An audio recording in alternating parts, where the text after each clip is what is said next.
How to fix Doordash app not working.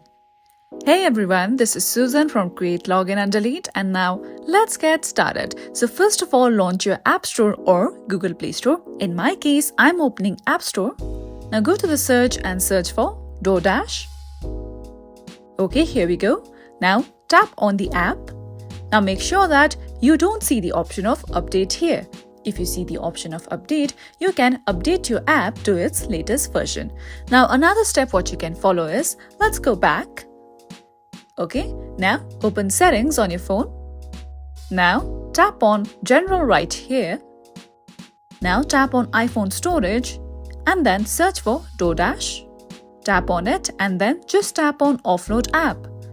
Offload the app and wait for a while until you reinstall the app.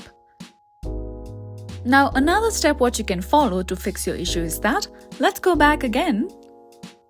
Okay, in general, just tap on software update and make sure that your device is updated to its latest version and there are no pending updates.